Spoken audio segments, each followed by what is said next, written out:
بسم اللہ الرحمن الرحیم۔ السلام علیکم ورحمۃ اللہ وبرکاتہ۔ محترم ناظرین، استغفر اللہ پڑھنا افضل ہے یا درود شریف؟ ایک سوال یہ بھی پوچھا جاتا ہے کہ استغفار کرنا یعنی استغفر اللہ پڑھنا افضل ہے یا کہ درود پاک پڑھنا افضل ہے؟ تو دیکھو، دونوں اعمال کی بہت زیادہ اہمیت ہے، ایک دوسرے پر فضیلت ضرور حاصل ہے اور اس کو انشاءاللہ میں دلیل کے ساتھ بیان کروں گی۔ آج کا جو بیان ہے وہ بہت ہی زیادہ امپورٹنٹ ہے، بہت ہی زیادہ اہم ہے۔ توجہ کے ساتھ اور مکمل بیان کو سنیے گا۔ مجھے رب کی رحمت سے امید ہے کہ جو بندہ توجہ کے ساتھ اس کو سنے گا، عمل کرے گا، اس کو بہت زیادہ فائدہ حاصل ہوگا۔ سب سے پہلے ہم بات کر لیتے ہیں استغفار کی، یعنی استغفر اللہ کی۔ دیکھیں، آج ہر دوسرا شخص کسی نہ کسی پریشانیوں میں مبتلا ہے، کوئی رزق کی تنگی کا شکار ہے، تو کوئی گھریلو ناچاکیوں میں مبتلا ہے، تو کوئی بندہ کسی اور پریشانی میں مبتلا ہے۔ ان تمام مسائل کا حل حدیث طیبہ میں حضور نبی پاک صلی اللہ علیہ وآلہ وسلم نے بیان کیا ہے، جیسا کہ حضور علیہ الصلوۃ والسلام کا فرمان عالی شان ہے کہ استغفار کو لازم کر لو۔ استغفار پڑھنا پریشانیوں کو دور کر دیتا ہے، کہ جو بندہ استغفار پڑھتا ہے اللہ کریم اس کی پریشانیوں کو دور فرما دیتا ہے، اس کی تنگ دستیوں کو دور کر دیتا ہے اور اس کو ایسی جگہ سے رزق عطا فرماتا ہے یہاں تک اس کا وہم و گمان بھی نہیں ہوتا۔ سبحان اللہ۔ پھر استغفار کی خاص فضیلت یہ ہے کہ دل کے زنگ کو دور کر دیتا ہے۔ ہمارے دل میں جو داغ دبے لگ جاتے ہیں، استغفار کی کثرت سے دل کی صفائی ہو جاتی ہے، دل پاک ہو جاتا ہے۔ آپ نے دیکھا ہوگا کہ جو بندہ کثرت سے گناہ کرتا ہے تو اس سے نیکیوں کی توفیق نہیں ملتی، قرآن مجید پڑھنے کی توفیق نہیں ملتی، کوئی نیکی کی دعوت قبول نہیں کرتا۔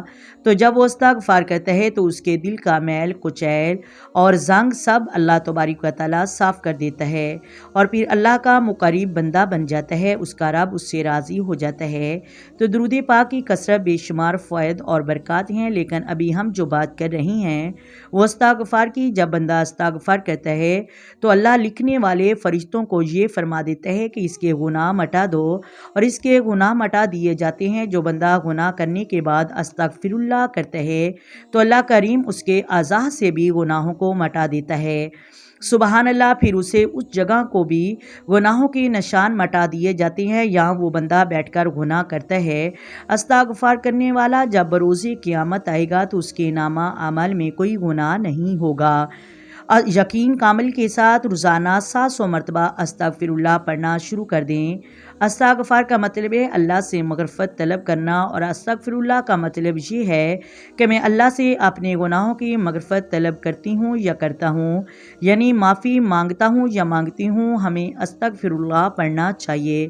جب بھی درود پاک پڑھنے لگیں تو ایک تسبیح استغفار کی پڑھ لیا کریں، اس سے آپ کو بے شمار برکات ملے گی۔ یہاں پر میں ایک بات بیان کرتی چلوں کہ ایک بندہ ایسا ہے کہ اسے نیکیوں کی توفیق نہیں مل رہی، نماز کی پابندی نہیں، درود پاک نہیں پڑھتا، قرآن کریم کی تلاوت نہیں کرتا، نیکیوں میں دل نہیں لگتا۔ اگر نیکیوں میں دل نہیں لگتا تو اس کا مطلب یہ ہے کہ اس کے دل کو زنگ لگ گیا ہے، یہ علامات اس کے دل کے سیاہ ہونے کی ہیں۔ تو اسے چاہیے کہ اٹھتے بیٹھتے چلتے پھرتے تنہائی میں ایسی جگہ بیٹھ جائے کہ کوئی اسے دیکھنے والا نہ ہو، اس کا رب ہو، اور نماز نوافل پڑھے اور اس میں یہ کرے کہ اللہ کریم میرے گناہوں کو معاف فرما دے اور مجھے نیکیوں کی توفیق عطا فرما۔ اور اس کے بعد ہو سکے تو 1000 بار استغفر اللہ پڑھے اور اپنے گناہوں کو ذہن میں رکھ کر اللہ کریم کی رحمتوں کو بھی ذہن میں رکھ کر کہ اللہ کریم نے مجھ پر اپنی رحمتوں کو اتنا عطا فرمایا، صحت بھی دی، رزق بھی دیا ہے، مال بھی دیا ہے، یہ نعمت بھی دی اور وہ نعمت بھی دی، اور میں جو ہوں اللہ تعالیٰ کی نافرمانیوں میں اپنی زندگی گزار رہا ہوں، اپنے رب کو ناراض کر رہا ہوں۔ رونے والی شکل بنا کر استغفر اللہ کریں۔ تو جب اس طرح استغفار کریں گی تو اس کی برکات ملے گی، آنکھوں سے آنسو برسیں گے، وہ آنسو آپ کے گناہوں کو دھو ڈالیں گے۔ اب ہم بات کرتے ہیں درود پاک کی برکت کی۔ درود پاک وظیفوں کا سردار کہا جاتا ہے اور اس کی شان و عظمت میں کہنا کافی ہے کہ اللہ کریم نے قرآن مجید میں ارشاد فرمایا ہے کہ عاشق رسول اس آیات کے شروع کو دیکھیں کہ اللہ کریم فرما رہا ہے بے شک اللہ اور اس کے فرشتے درود بھیجتے ہیں اور اس غیب کی خبر دینے والے نبی پر درود پاک کا حکم ارشاد فرمانے سے پہلے رب کریم نے فرمایا یاد رکھنا یہ وہ کام ہے جو میں بھی کرتا ہوں اور میرے فرشتے بھی کرتے ہیں، جو میرے ملائکہ بھی کر رہے ہیں۔ دیکھیں ہم پر تو زیادہ حق بنتا ہے کہ ہم آقا کریم پر درود و سلام بھیجیں، کیونکہ قیامت کے دن آقا کریم نے ہمیں شفاعت کروا کے ہمیں جنت میں داخل کروانا ہے۔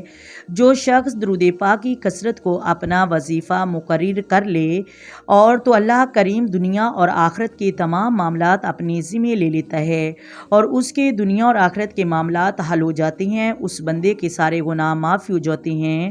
سبحان اللہ، درود پاک کی فضیلتوں سے کتابیں بھری پڑی ہیں، اتنی فضیلتیں ملیں گی کہ اس کا شمار نہیں ہو سکتا ہے۔ علماء کرام فرماتے ہیں کہ درود پاک کی کثرت کرنا استغفر اللہ سے افضل ہے، اور اس کی دلیل یہ ہے کہ فرماتے ہیں کہ ایک حکم یہ ہے کہ رب کریم نے اپنے بندوں کو اس کو کرنے کا حکم ارشاد فرمایا ہے، کیونکہ اللہ کریم یہ خود بھی کر رہا ہے اور اس کے فرشتے بھی یہ کام کر رہے ہیں۔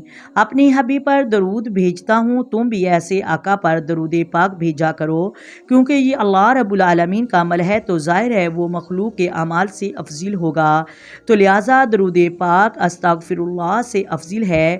امید کرتی ہوں آپ کو ویڈیو کی سمجھ آ گئی ہوگی۔ اگر ویڈیو اچھی لگے ویڈیو کو لائک کر دیں، شیئر کر دیں اور پلیز چینل کو سبسکرائب کر دیں۔ آئیں مل کر آقا دو عالم نور مجسم سرور کائنات صلی اللہ علیہ وآلہ وسلم کی ذات پر درود و سلام کے نذرانے پیش کریں۔ الصلاۃ والسلام علیک یا سیدی یا رسول اللہ، الصلاۃ والسلام علیک یا سیدی یا حبیب اللہ، الصلاۃ والسلام علیک یا سیدی یا نبی اللہ، وعلی آلک وصحابک یا سیدی یا محمد رسول اللہ۔ محترم ناظرین، اپنی دعاؤں میں یاد رکھیں۔ اللہ حافظ۔